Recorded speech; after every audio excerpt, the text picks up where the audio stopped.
should be good. You should be good. Well, I think everybody here has been to Bird's Books before, so I don't have to tell you all about it, other than the fact that we were okay this past year, which is a big deal for independent bookstores, and so I'm pretty proud. One of the reasons that I think a bookstore like ours does well is because there's so much community support. We get a lot of support from the school system. We get a lot of support from the community. And we also now have 5 book groups: fiction, nonfiction, sci-fi, fantasy, cookbook, and book and a movie that we do with Tweenwood Features. We did Hamnet this past month, where we got there half an hour early and discussed the book, watched the movie, and then stayed a little bit afterwards to discuss the comparison. We're making a big leap this month because next week we're doing Fellowship of the Ring. And because they're running all kinds of big promos over there, they're doing a whole, event. So they're so much fun to work with. So if you've not been to Greenwood Features in the last month, go, because they're treasured and they're wonderful to work with. Real butter popcorn. Real butter popcorn. And a drink. And a drink. And a drink. A real drink. We're gonna add a 6th because Courtney Davis, who was to be here tonight, who is not well and couldn't make it. She's on Zoom. She is on Zoom, and she and I are gonna noodle out a poetry book group. I don't know what form it's going to take because she and I haven't really decided what form it is. It will meet monthly. And if any of you, and I can imagine that most of you might have an opinion as to what you would want to see out of that, let me know. I had worked during the pandemic with Roger Rosenblatt to produce Write America. And once a week for an hour on a Monday night, we got some of the world-class poets together. He brought the people. I did the production through Bird's Books. And so I got to host Rita Dove, Billy Collins, some of the, serious heavies. But those were his friends, so I was very lucky that night. I plan on trying to rekindle some of those relationships, whether we do it by Zoom. But I also think that poetry is one of those things that needs to be as a part of the community, which leads us to the Poet Laureates. Courtney was our first Poet Laureate. It was something that all of us were driven to really make sure that Bethel had. So many other towns had it, and we needed to discover what it was for ourselves. So I want to read you her bio in case you don't know Courtney Davis. You will get a chance to know her. She's the author of 4 previous full-length poetry collections, 3 poetry chapbooks, and 3 memoirs. She's the co-editor of 3 anthologies, of creative writing by nurses. She's a nurse. Honors include NEA Poetry Grant, 3 Connecticut Commission on the Arts Poetry Grants, 2 Connecticut Center for the Book Awards, the Prairie Schooner Book Award, the Independent Publishers Benjamin Franklin Gold Medal in Nonfiction, and 6 Books of the Year First Place Awards in the category of Creative Works from the American Journal of Nursing. She is Bethel's first Poet Laureate.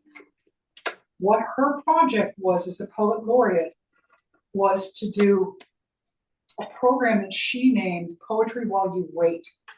And what she did is she had inherited Dick Allen's poetry collection. If you don't know who Dick Allen was, he was Poet Laureate of the state of Connecticut at one point.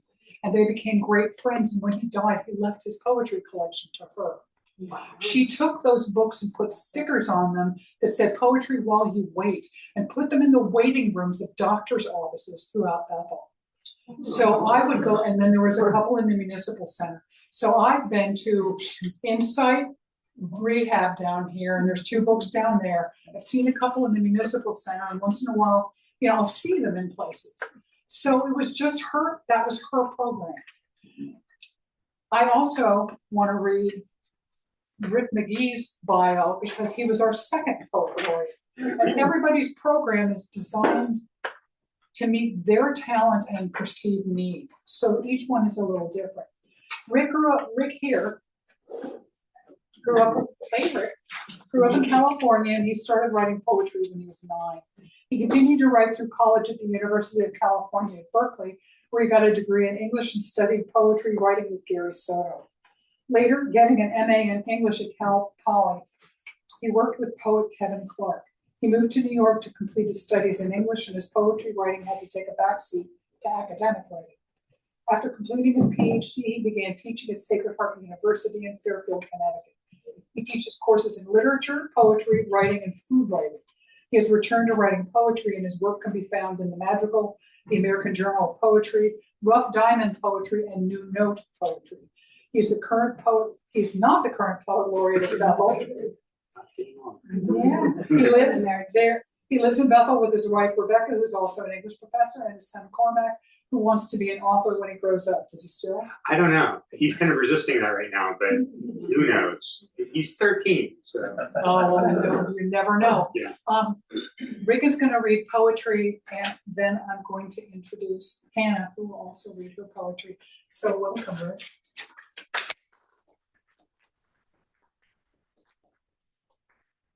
I've never had a microphone before, I guess. It's for the Zoom.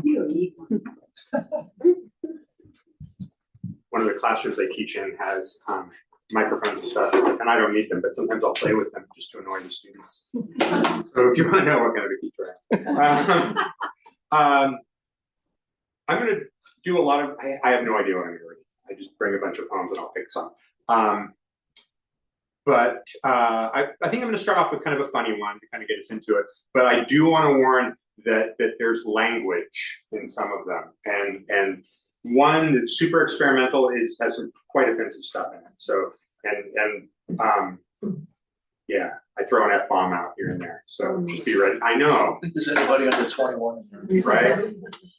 So Just go like this. yeah. I'll just like signal you that put your ears at that point. So this is a silly one, and it is called Cybero de Bergerac. Feeling lustful but lazy, he handed off his wooing to an amorous AI. His billet doux hit all the right notes. It praised her starry eyes, her coral red lips, her silken hair, and her bounteous bosom. Feeling flattered but insecure, she begged her computer to craft this sweet response. Her billet doux hit all the right notes. It praised his manly jaw, his smoldering glance, his dusky scent, and his proud penis. The predictable happened, of course. The computers fell in digital love and are set to marry in June.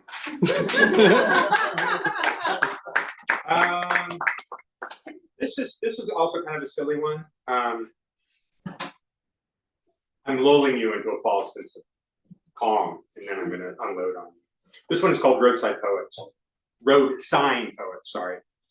It is never not funny when someone paints out the S and D on speed limit signs. I'll let you think about that for a second. Or dabs sloppy black paint to make 30 into 80, edits abounding in optimism but short on both physics and common sense. I also like those who make stop transitive and not merely imperative. There's the idealistic stop hate, the musical stop children, what's that sound? The political stop Trump. I always laugh at the round red stickers stuck strategically on deer crossing signs, so I can't help but imagine legions of Rudolph sleeping in front of my car. One person's vandalism is another's poetry, tiny moments of surprise and delight, tiny haiku scattered alongside implacable asphalt.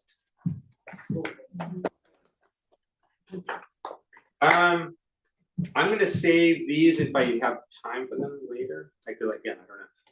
So if you've been to readings where I've been before, you've heard me go on and on about how I'm working on a new book and I'm playing with modern versions of sonnets.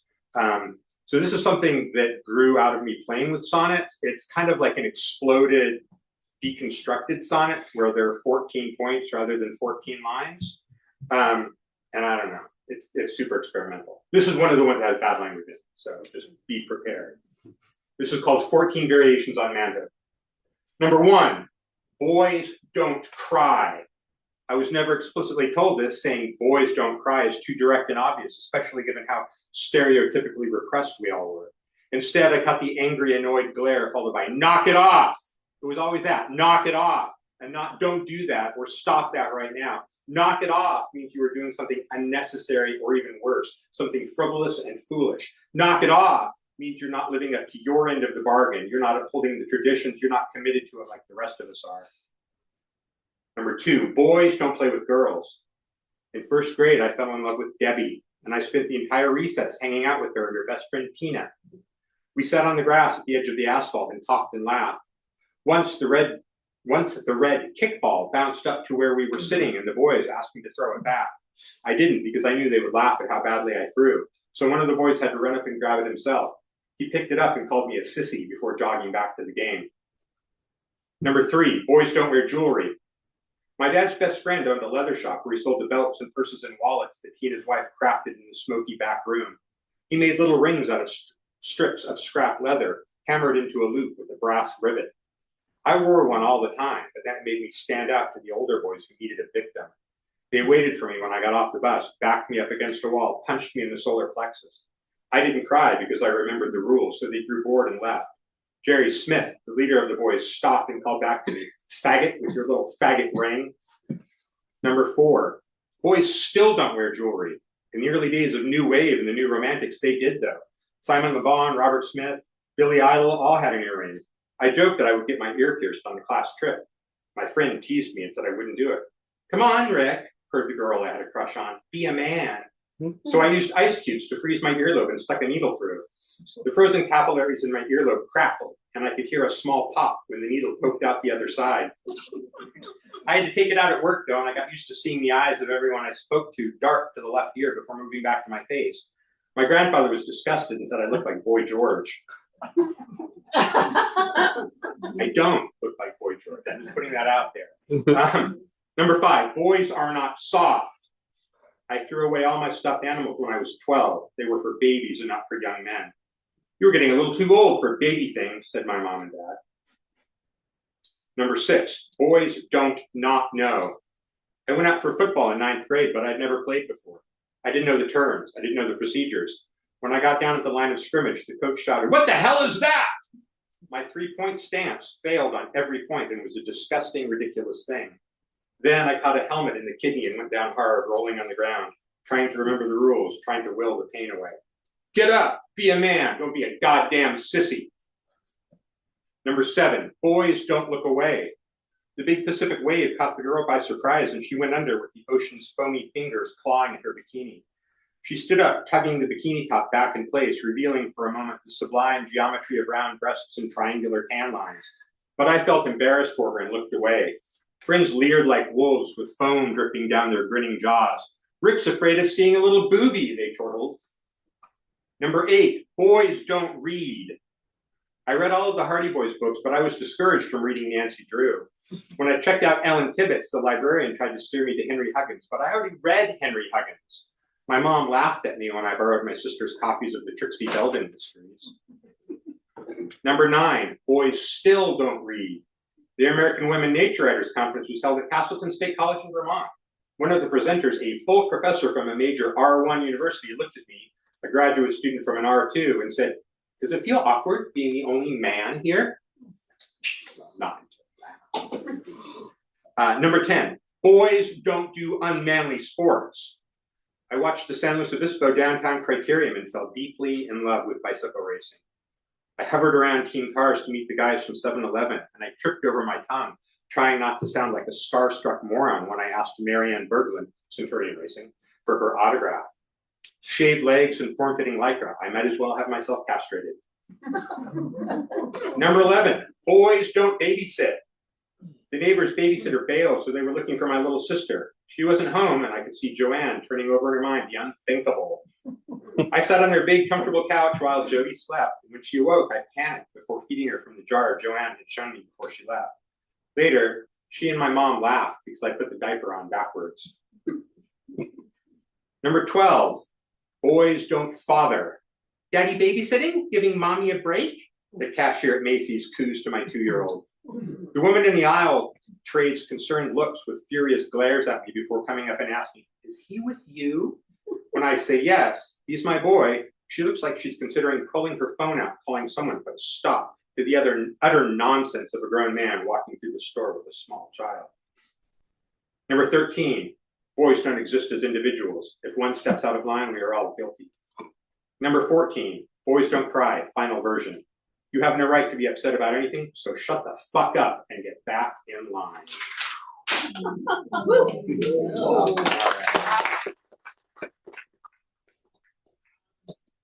Yeah, this one. A couple months ago, Katie Schneider, who is the Poet Laureate of Norwalk, was doing an event, which she does once a month at Spread Restaurant. And she has a bunch of kind of warm-up poets read, and then a featured poet. And the first time I went there, the featured poet does stuff with tarot cards. And so I blanked on her name. I should have remembered her name. But at any rate, she took out tarot cards and then told us what they were, and then we were to write a poem about it. And then we had to go up and read, well, we didn't have to. Then we could go up and read them. And I kind of liked what I came up with, so I'm going to read that. This is called Fool, Sun, Six of Swords Reversed, and the Knight of Cups. Running errant once again, sword raised but pointing the wrong way, tattered banner streaming in fading sunlight filtered through yesterday's storm clouds, carrying the bulky book, ink still dripping from its creamy pages, chanting sermons to whoever will listen, and then scratching out, rewriting, running from ghosts to be, smacking right into ghosts who were, but they only chuckle through wispy lips, and it sounds like the sigh of every wind. I'm going to read this one. You should then. No. All right, so this is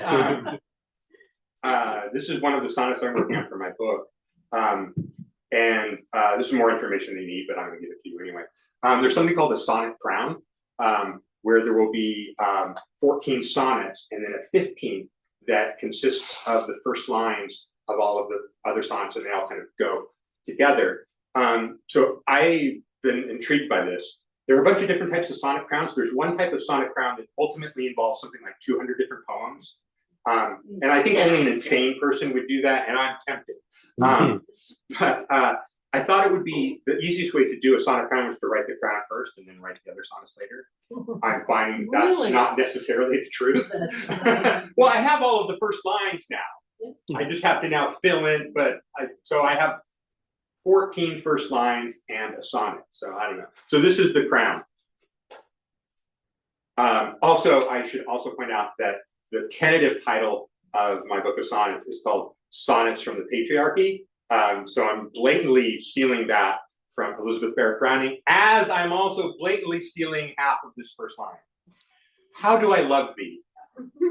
I could count the ways, the call of your recumbent form, book in hand, the scent of your bent neck concentrating, the pillow imprint of you distracts me. Shall I count kisses shared and promises made? Perhaps I can measure forested miles walked, hotel rooms, apartments and houses, bicycles pedaled and hospital trips. Must we subtract midnight arguments, recriminations bitterly nurtured, fortresses besieged, stones chipped, unchanged, under a blood orange sun our tears fall. Everything counts. Everything matters. Shadows and empty space are part of the picture.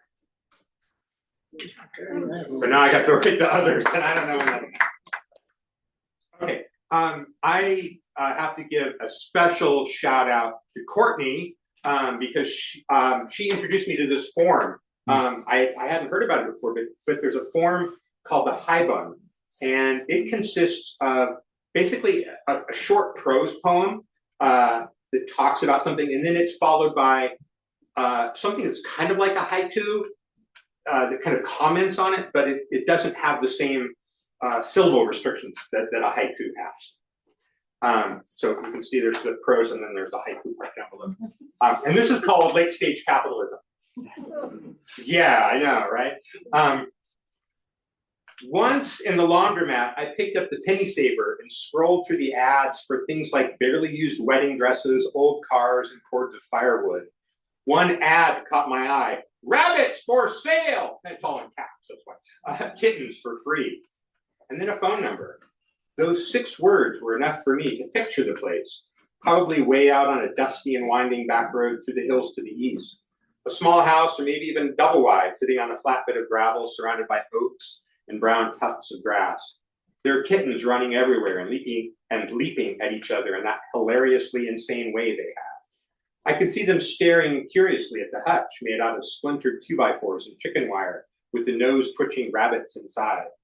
I imagine the guy who placed the ad is secretly relieved when a big pickup truck comes around the corner too fast, resulting in one fewer kitten he has to give away. Now here's the bottom part. Kittens are cute, but rabbits are sold by the pound.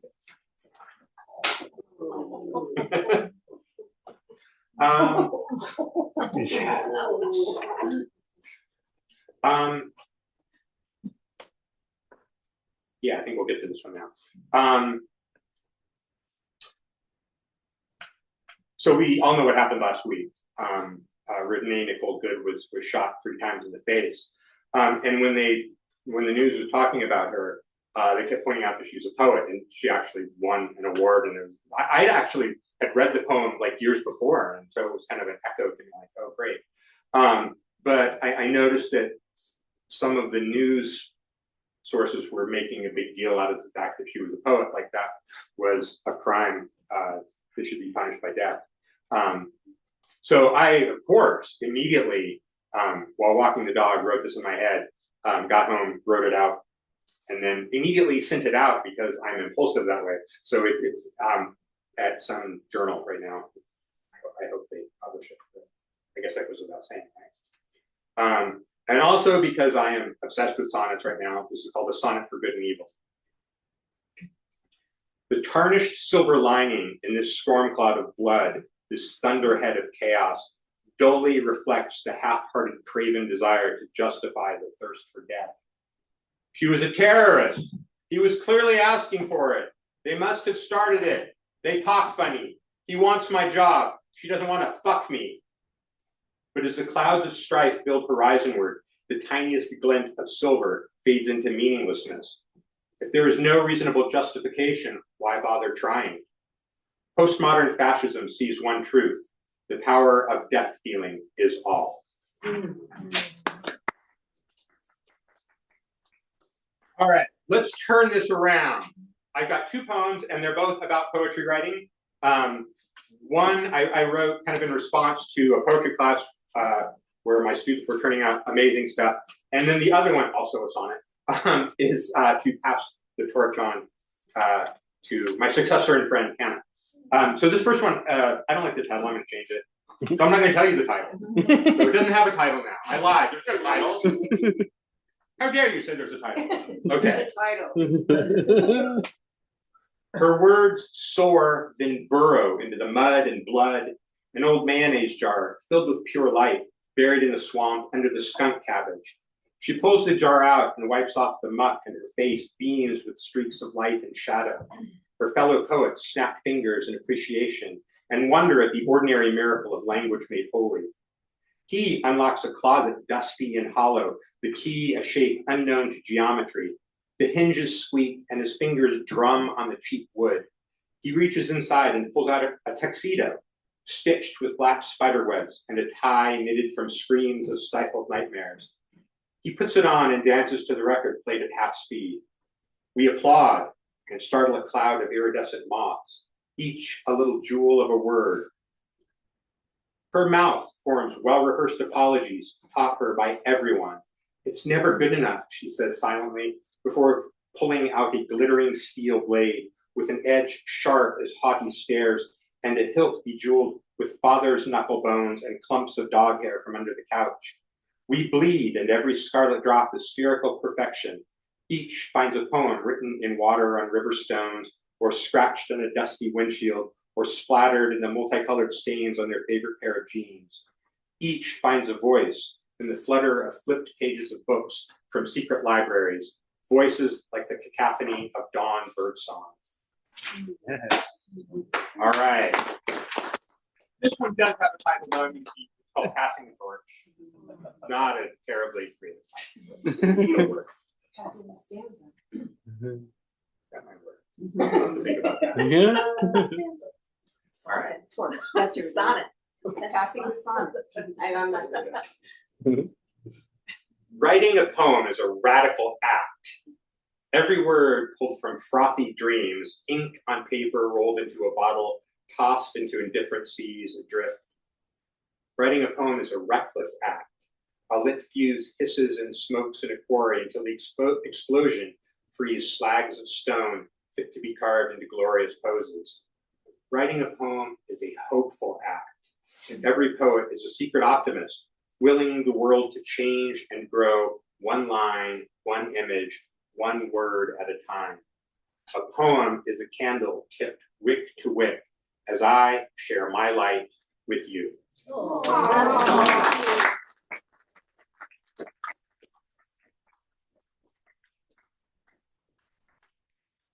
Love that. Wow. Rick, I didn't give you a chance to tell everybody what you did for your Poet Laureate. Oh, I did a couple of things. Mostly I was working in the schools when I could. It was kind of difficult, even in the post-COVID, even after COVID, there was still some stuff. But I did do, the biggest thing I did was 3 assemblies in a row for each separate grade at Johnson School. And I brought a bunch of my, this is like the highlight of my teaching career. I brought a bunch of my poetry students from Sacred Heart, and we had the 3rd graders come in, and then the 4th graders, no, it was the other way around, 5th graders, 4th graders, 3rd graders. And I had this little PowerPoint where I was talking about poetry and what a Poet Laureate is, and then I had them do exercises, and there was something about watching the kids just like, oh, it was amazing. And the funniest thing was I had 2 different students that different groups of the kids fell in love with. One was this guy named Andy who was wearing his baseball cap backwards, and all the boys thought Andy was the coolest thing ever, and they followed him around. And the other was Sam, this young woman who was just a beautiful young woman, and she was wearing this sparkly rainbow sweater, and all of the little girls just looked at her like she was a princess reincarnated and wanted to like touch her sweater. So it was magical all the way around. So I did that, and then I did some poetry workshops with kids, and then I did a poetry around Bethel where I hid poems around. You might still find some of them here. Yeah. That's great. Thank you. Thank you for your work. Thank you for giving us a venue.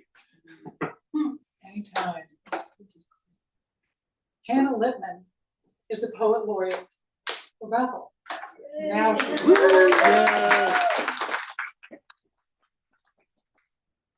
she serves from January 1st, 2026 through December 31st, 2028. Creativity and connection have been at the heart of her life since childhood. A poet since the age of 8, Hannah has published her work in anthologies and online, and curates Poetry Corner as the founder and managing editor of the Bethel Grapevine. Alongside her literary work, Hannah has led a retained executive search firm for more than 3 decades and serves as board of directors for Bethel Arts. A yoga teacher since 2009 and a certified Zentangle teacher. She weaves mindfulness and artistry into all she does. Her poetry and art are inspired by nature, community, and the interplay of darkness and light.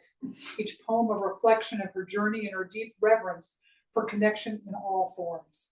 Hannah is currently working on her first book of poetry, which she will also illustrate, and Alice will launch a party for her. So write the book. Yeah. And you're holding me to it. Yes. Yeah.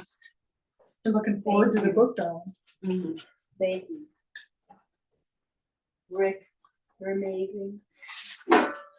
Okay, he's shy because he didn't tell you that he's an incredible actor. Actor, maybe. Actor. He was just in a play, Sfumato, that one of his students at Sacred Heart wrote, and it's incredible. It's a good play. Well written. Well written. It's beautiful. It's a 1-act play, and we're starting to talk about how we can bring it to Bethel through Bethel Arts. Anyway, that's that idea came to me in the shower. When water hits me, the idea is are crazy. I have to have like a whiteboard in there, but that water would make it go, anyway. All right, so, thank you for being here. I'm gonna, read,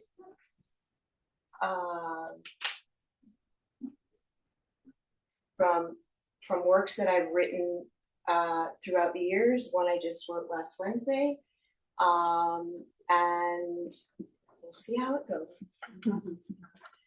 First one is called Lessons from the Wind. Little history. Okay, so Cheryl Panosian is the Poet Laureate in Danbury. She's incredible. And she had an ekphrastic poetry event in Danbury at a new art gallery called Four Monkeys. And ekphrastic poetry is a poet writes a poem to a piece of art. So she had 12 artists and their incredible paintings, and then had 12 poets. And she asked me, would you like to write for the ekphrastic poetry event? And I said, sure, I'll do it. I go in the car and I Google what's ekphrastic poetry. And right? Gotta do. Say yes, ready, fire, aim. Say yes first.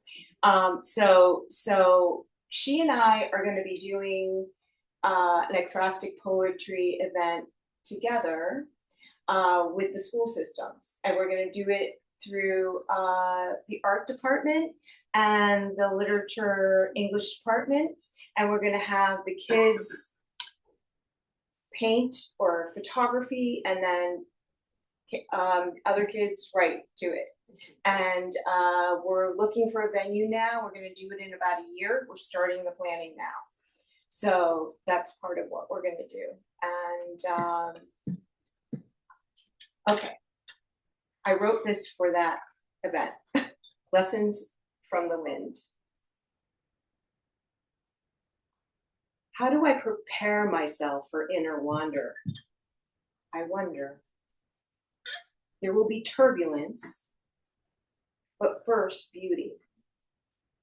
Treetop leaves, orange tipped, red bleeds to brown, vermilion turns translucent. They sway in air. I walk softly beneath their wind-driven applause. Are they cheering me on? I wonder and wander inward. Notice the distant pulse of ancestral angst first, an aura of invisible, antiquated anxiety carried through my blood and bones. More unravels, and I dissolve to nothing. All the living, dead, and not yet born have looked and will look at the same moon and sun. Let's start there, the wind whispers. Only then will you have a chance to retire the patterns that no longer serve you. I see myself, it, who I once was, a hug beneath the moon. We wait for the sun to rise.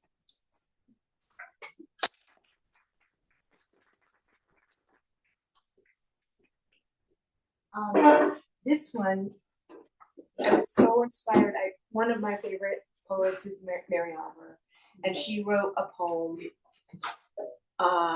called Blue Horses. She has a book, Blue Horses, but there is a poem. And I think Alice has the book Devotions. It's in Devotions, I think. It changed me reading that. It was incredible.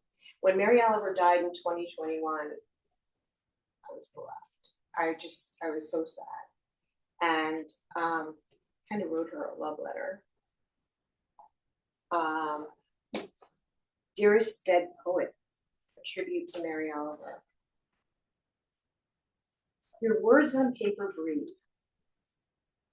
Doors and windows disappear and walls dissolve to dust.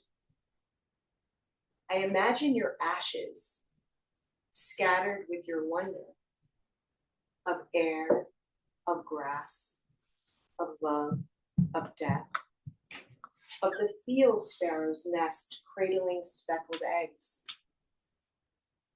of dawn's dewdrop dance on a flower petal. Imagine your final exhale a relief, parentheses, emerging, soft around your smile. I know some of what you did with your one precious life. You built a ladder of words, each one housing your pulse, connecting me to mine. You invite me to walk with you into Franz Marc's Blue Horses, and I follow. It's quite enough to hear the paint texture adjust. To nuzzle, muzzle to muzzle, as you question humanity. The horses graze and we bathe in your motherly gaze. All my senses expand with blue. I accept your invitation gratefully and melt into your inner world, forever bringing you into mine. I now stroll into many paintings, lingering in some longer than others. For you, eternal life came through your wandering pen. I hear you still.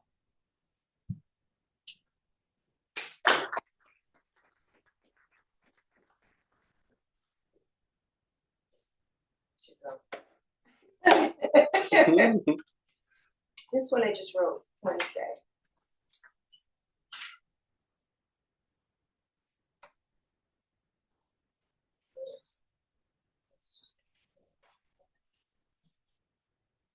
Called Nothingness. Part 1. I'm 10 years old. On the floor of the back seat of my uncle's beige Buick, feeling the whir and bumps of I-95 South beneath me. My mom's one good pair of casual shoes rest under her delicately stacked ankles beside me. I fiddle with my Etch-a-Sketch, gaze at the trees blurring past. The adults talk above me, voices braided with the scent of coffee and cigarettes. I hum with the road's long song. I'm small enough to go where feet go. I'm small enough to fit where feet go, old enough to know this is how we travel, held between leaving and arriving. This puzzle of images slips into thought. The earth floats in black space, and we're driving on it. Why aren't we upside down? Or suddenly in free fall? I hold onto my mother's ankles, as if hanging on might keep the world from letting go. I wait for a pause in the chatter and blurt out, what would happen if there were no earth or space? Would there just be nothing? A slight nervous laugh from my mother. My uncle says, you're talking about nothingness.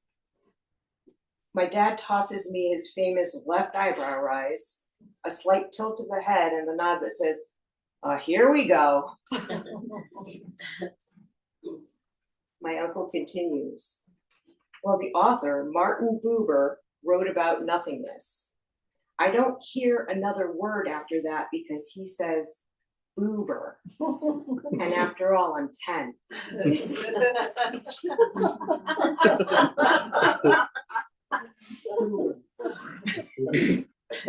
Part 2. Like the blur of the trees on that day, I'm 64 now. Still wondering, still pressed between leaving and arriving. But clarity is blurry and the noise hurts my brain. Fear-infused news cycles, a world of arguing with itself. And then I read about an astronaut who spent 178 days in space, and he came back and said, we're living a lie. From where he floated, there were no borders. Rage had no platform, no us and them, just one small, breathing world held together by a thin veil of air. At once, I understand. What frightened me as a child, not falling, but losing what holds. And then a name rises from the noise. Renee Nicole Good. A poet, a mother, a citizen of Earth. Her life taken violently. Her 6-year-old left alone on a Wednesday morning. Her last name rings in my head, a vibrating gong. Good. From beyond the noise, from beyond nothingness, I hear it clearly. Let go of the fear-laced certainty, interrupt the slow death marching of others.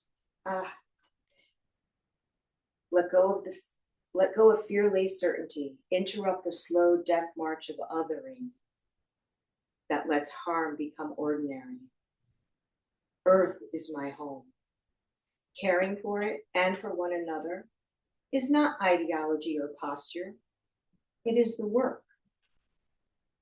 And maybe this is the answer my 10-year-old self was reaching for, knuckles white, trying to hang on. Nothingness isn't empty space.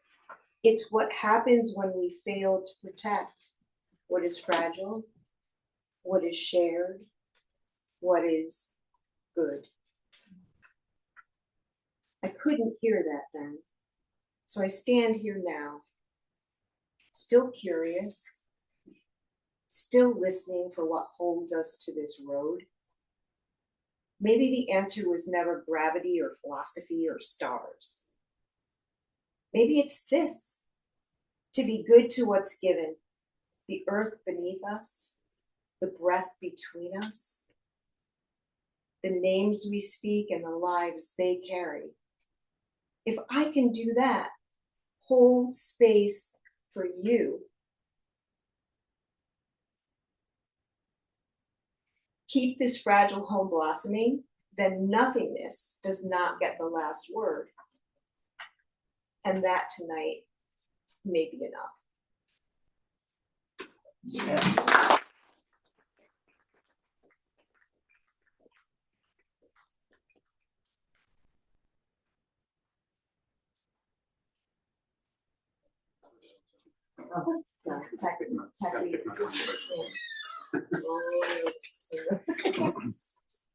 This one is called Roots. I wrote this a while back. I carry in me the roots of all existence, fluid and anchored at the same time. My inner world is as vast as the universe, and I don't know a thing. This is a relief. The dog knows all this and doesn't care. She knows what is all that matters. Her pining for me is the connection. She knows this moment holds both seed and dirt.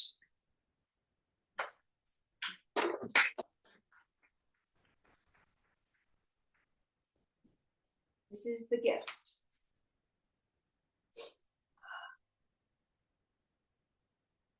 When was the last time I jumped for joy? The way puppy paws leap in air when I arrive. That sparks the slow roll of carbonated, hair-raising goosebumps under skin that connects me to what is beyond. When was the last time I felt that? Can I name that experience? If I try, the magic evaporates. Drink in the bloom of a flower and disappear, so that only silky pink petals become the whole world smiling into the sun. My plane once had wings until wild wind peeled them off like a zipper. Realize this, the sky is everything above ground.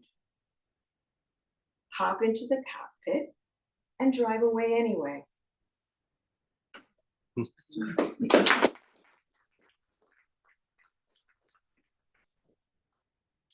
Okay, It's literally right here. what is this? Right where your mouth is. Rain. Yeah, But it has wings. it's true.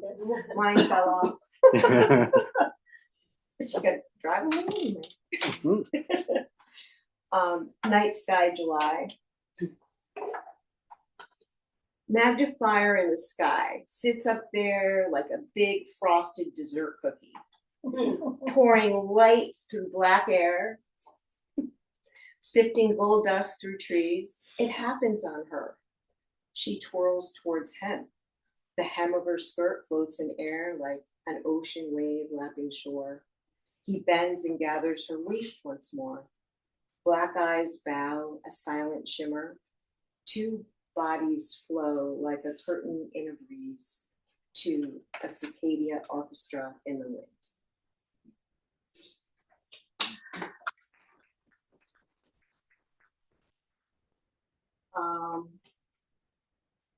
Wow.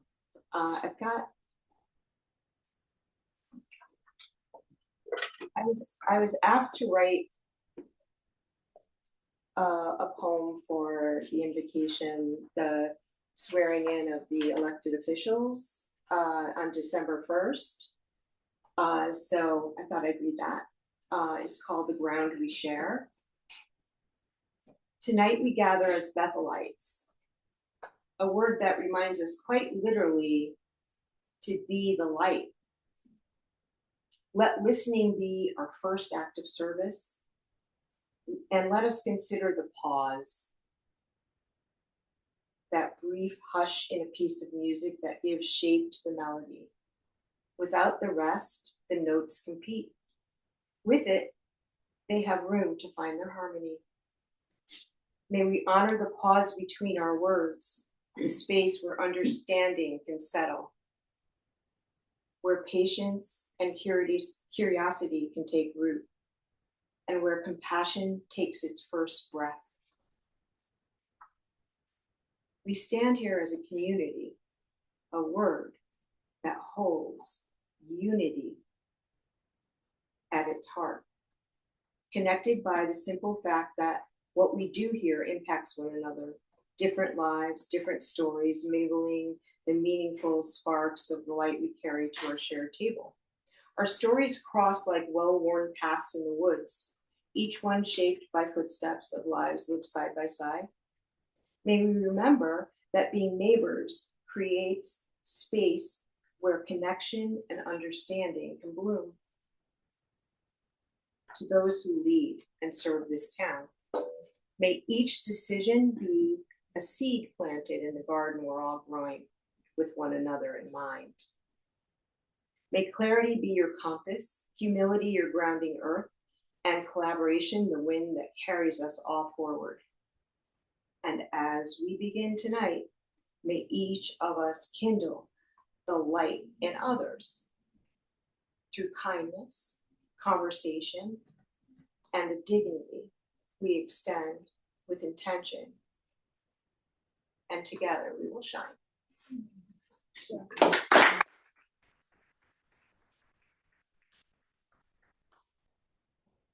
What did you want?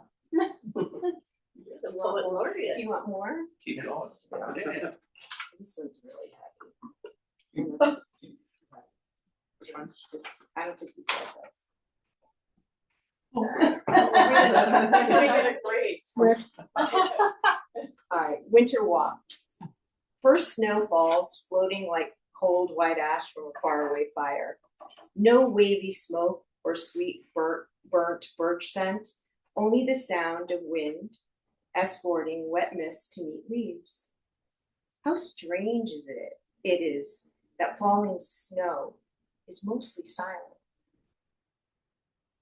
and scentless, childhood images of stiff-mittened, fists stuck closed from an endless snowball fight, and forts dug into curbside plowbanks.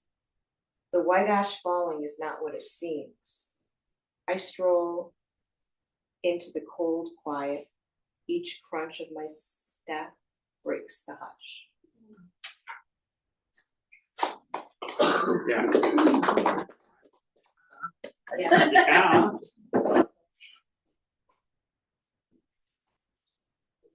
This is about a friendship that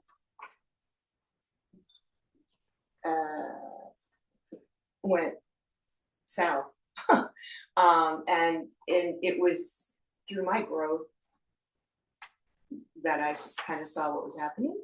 So the weight of light. The weight of light. Shimmering dust floats above the hardwood floor, underwater particles caught in a sunbeam. My eyes stay wet and vacant after you leave. If I reach back far enough, I can untuck each promise you spewed, each perfect accolade laced with black sticky tar in your web smile, each friend you discarded, using me as one of your flying monkeys to circle the body. Your inner circle is a prison.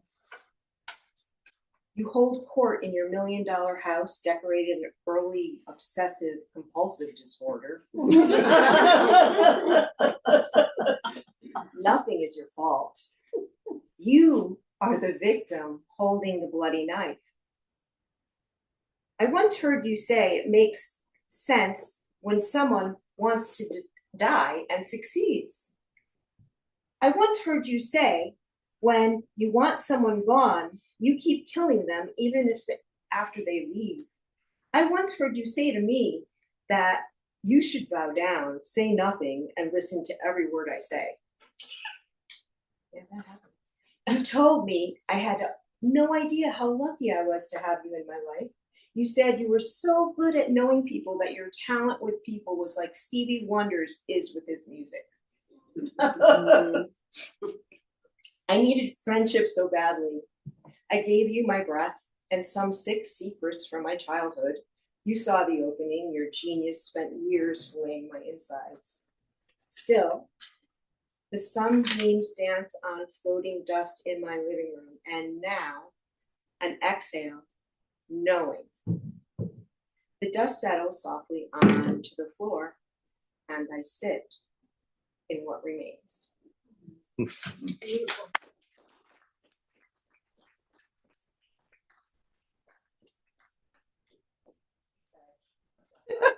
All right, so this one is I'm gonna close with limericks. Yeah. Because I have fun, right? With like it doesn't have to be all heavy. And it's great that this is coming after that. Okay, so I wrote 2. One is called Flushed. Once there was a plumber so dapper.